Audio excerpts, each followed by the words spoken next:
we hire reactors.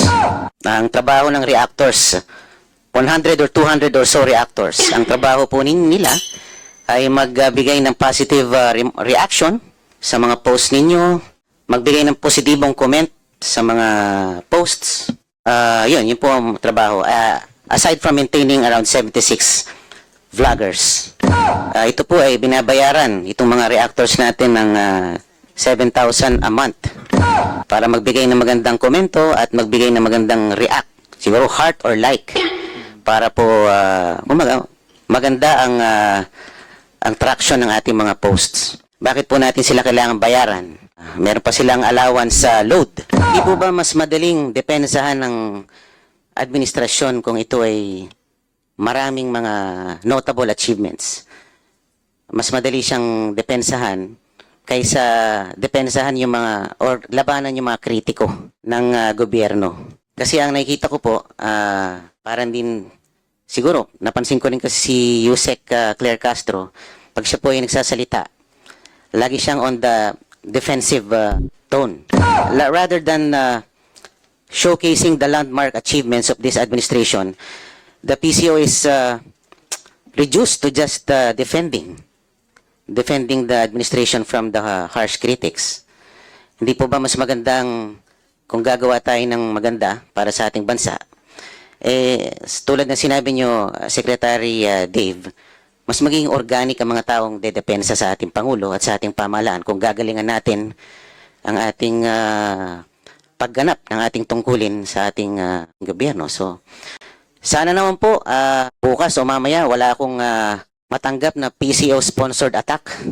Dahil inaasahan ko na to. Kaya lang, mag-iingat lang po ang mga kinaukulan dahil baka kayo ay liable din sa cyber libel. So, pag-aralan nyo rin po. Mag-focus po kayo sa paglalahad ng mga notable achievements ng ating administrasyon rather than resorting to attacks from our critics. Mas maganda yun na taong bayan na mismo ang dumedepensa sa ating Pangulo. Looking at the budget of the PCO proper, the fluctuations are rather large. From 493 million in 2023, it reached nearly 90% to 933 million in 2024, only to be cut to 695 million in 2025. And now, the PCO is requesting a 954 million budget for 2026. This rather yo-yo or fluctuating budgeting makes it impossible to track long-term strategies. Could you kindly explain to us what new urgent mandate justified the nearly doubling of your budget in a single year? Thank you, Your Honor, Madam Chair, and thank you for this opportunity to explain what you have described, Your Honor, as the yo-yo budget. I was informed that the budget in 2024 was significantly reduced because of the low utilization rate in 2024. Unfortunately, the budget went down after that. But based on the 2025 budget, what we are proposing right now for 2026 is really more aligned to the 2024 level and consistent with the programs that we have initiated in 2024. Plus, not to mention the fact that we are looking at a very important year for this administration next year. We are facing we are about to host the ASEAN next year, and this will require a lot of communications support from our agency and our attached agencies, and just restoring it to about the level of 2024 will enable us to cope with the responsibilities and the tasks ahead of us in 2026. The bulk of the increase was in PCO's maintenance and other operating expenses, which grew to 689 million. Meanwhile, PCO's 2026 performance targets for 2026, such as disseminating 3,350 new news releases, are identical to PCO's 2024 targets, despite requesting an even higher operations budget. How can PCO justify a higher budget when PCO's own targets remain stagnant? Is the PCO simply asking for more money to do the same amount of work? Thank you, Your Honor. Again, thank you for allowing us to clarify that point. We are already we've made representations already with the DBM to revise this target to accurately reflect the levels as stated in the MOOE. So we are now in the process of revising those targets, increasing those targets, and coming to an agreement with the DBM on this one. Nakalagay po sa mandato ng PCO na ang Presidential Communications Office ang magsisilbing primary communications arm ng gobyerno. At isa sa mga pangunahing trabaho ninyo ay ilathala ang mga magagandang achievements ng ating pamahalaan. While looking at your Facebook account, wala akong masyadong makita na notable achievements sa PCO Facebook page. Ang nakikita ko lang recently, yung mga inspection ng ating Pangulo sa mga faulty flood control projects. I don't know if it's that an achievement in itself. Nakita ko rin yung libreng sakay program. I think that's quite an achievement. Pero wala akong makitang malakihan o noteworthy or notable flagship project ng ating sa ngayon. Wala akong makita. Meron din kasi akong kakilala sa PCSO. Hindi naman ganun kakilala pero nakakapagkwento rin siya. Sabi niya, we hire reactors. Ang trabaho ng reactors, 100 or 200 or so reactors. Ang trabaho po nila ay magbigay ng positive reaction sa mga posts ninyo, magbigay ng positibong comment sa mga posts. Yun po ang trabaho. Aside from maintaining around 76 vloggers. Is that correct? Your Honor, if I may clarify, you mentioned PCSO or PCO? PCO, I'm sorry. PCO. Meron daw kayong maintain na 200 reactors and 76 or so vloggers. To that point, Your Honor, we don't maintain reactors and vloggers. We have organic supporters of the president who comments on our posts, but we don't retain any of those vloggers or reactors, as you may put it. Those are organic, real people commenting on our posts, commending the activities, the programs of the president, and they are by no means employed by us. Taliwas po ang aking impormasyon na natanggap. Ito po ay binabayaran itong mga reactors natin ng 7,000 a month para magbigay ng magandang komento at magbigay ng magandang react, siguro heart or like, para po maganda ang traction ng ating mga posts. Kung sa tingin niyo po, Mr. Secretary, ito po ay organic, bakit po natin sila kailangan bayaran? Di po ba? Meron pa silang allowance sa load. Bukod po sa kanilang sweldo. Opo, with all due respect, Your Honor, hindi po namin sila binabayaran and we can check that in the line item of our budget. Wala po kaming binabayaran na gano'n. As I said, and I will reiterate, these are organic, real people who supports the President and comments positively on the activities and programs of the President on our official channels, official platforms in social media. So wala po yun sa line item ng budget namin, Your Honor. Kung wala po kayong binabayaran, ano po ang komposisyon ng mga job orders po at COSs na binabayaran nyo that comprises most of the personal services? Yes, Your Honor. For the JOs and the COS, their roles and responsibilities are clearly defined in the contracts that they signed, and we will be more than honored to furnish the committee with the JOs and the COS contracts if required, Your Honor.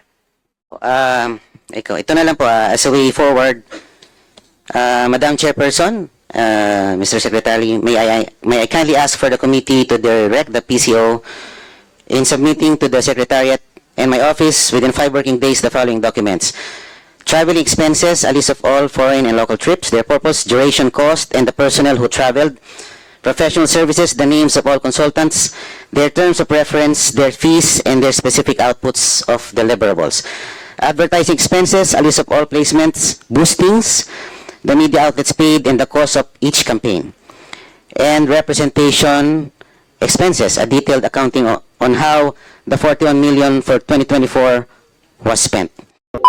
Ayan na mga kababayan, no, meron pong information si Congressman Paulo Marcoleta na itong PCO or Presidential Communications Office ay nag-hire daw po umano ng 100 to 200 reactors mga kababayan at 76 na mga vloggers, no, para po mag-react or mag-react doon sa mga post, no, ng PCO mga kababayan at sila yung mga tudupuri, no, doon sa mga comment section kung napansin nyo or mapapansin nyo mga kababayan kung may mga posting sila na puro-puri sila doon. So ito yung mga trabaho ng mga reactors mga kababayan at 7,000 a month pala ang sahod daw sa kanila at bukod pa dyan meron pa silang mga load allowance at mariing itinanggi naman yan mga kababayan, no, ni PCO Secretary Dave Gomez na wala daw po silang hinire na mga reactors, no, at itong 76 vloggers na sinasabi ni Congressman Paulo Marcoleta, pero yung kaibigan niya mga kabayan, no, na mismo galing dito sa PCO ang nagsabi sa kanya na nag-hire nga po daw ng 100 to 200 reactors itong PCO. At ngayon pati itong si Yusek Claire Castro ay nabueltahan din ni Congressman Paulo Marcoleta mga kababayan, no, patungkol dito sa kanyang trabaho na imbis na i-promote itong mga magagandang ginawa ng administrasyon ay tila defensive tone ang ginagawa ni Claire Castro, kaya tuloy hindi daw effective itong kanyang trabaho, no, itong palaganap na mga magagandang ginawa itong PCO dahil dito sa mga style nila na imbis na i-promote yung mga magaganda ay tila na baliktad mga kababayan dahil busy po itong si Claire Castro, lalong-lalo na pag patungkol ito kay VP Sara Duterte mga kababayan, no, yun po yung topic nila doon sa press con or sa press briefing ay talagang ganadong-ganado po itong si Claire Castro na sumagot at rumispak doon sa issue mga kababayan, no, at lalong-lalo dito sa usaping impeachment laban kay VP Sara at itong mga ginagawa ni VP Sara mga kababayan. So imbes i-promote niya yung mga magagandang ginawa ng admin na ngayon ay talagang baliktad ang nangyari, no. Puro panggugulo or parang pang-aaway yung atake niya mga kababayan. At wala naman din kasing magandang balita mga kababayan. Wala naman tayong asahan dahil wala po mga notably or notable na mga proyekto nga itong admin ngayon dahil ewan ko hindi na po masyadong na patuloy, no, or napagpatuloy itong mga big projects talaga mga kababayan, gaya po yung ginawa ni dating Pangulong Duterte na may mga flagship project. At ngayon ito nga yung flood control mga kababayan, no, imbis na ikaganda ng administrasyon dahil pinagmalaki niyang 5,500 yung natapos nilang flood control noong 2024 at ngayon ay puro palpak pala mga kababayan, kaya tuloy si PBBM ay back to zero mga kababayan, no. Bumalik doon sa mga flood control area na kung saan in-inspection niya itong mga flood control project at nakita niya na mga ghost project pa yung iba mga kababayan at yung iba talaga ay palpak, walang mga bakal mga kababayan ginawa, kaya isang bahalang collapse na agad yung mga river dike na ginawa at iba pa mga kababayan, no. At ang budget ng PCO mga kababayan na hinihingi nila para sa taong 2026 ay 954 million mga kababayan. So simula nung 2023 yung hiningin lang budget ay 493 million.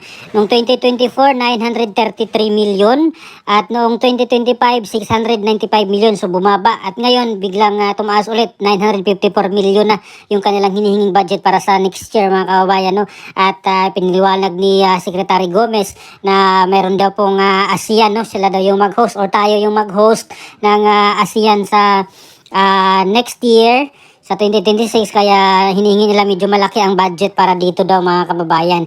At meron pang 41 million na hinihinging paliwanag, no, ni Congressman Marcoleta mga kababayan kung paano ginasta, no, ng PCO itong 41 million noong 2024 na budget nila mga kababayan, pati itong mga travel expenses ng mga PCO personnel at itong mga pangalan ng mga consultants na kinuha nila at maging magkano ang kanilang mga sweldo, no, or bayad. at pati yung mga advertisement, etc. etc.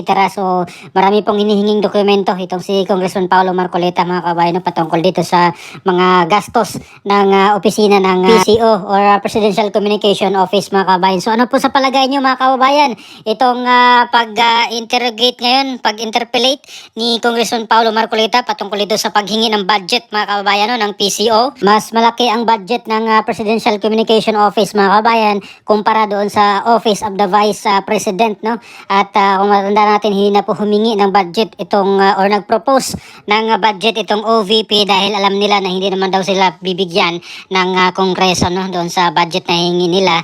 Kaya kung ano po yung budget nung binigay nila noong nakaraan, noong 2025, ay ganoon pa rin yung kailang hinihingi, mga kababayan, no? Dinagdagan na lang konti para doon sa inflation. So hindi po maabot ng 900 million yung kanilang budget ngayong 2026, no, ng OVP. So ano pong opinion dito, mga kababayan, sa mga sinasabi ni Congressman Paulo Marcoleta patungkol dito sa PCO or Presidential Communication Office? Please comment down below. Maraming salamat. God bless po sa ating lahat.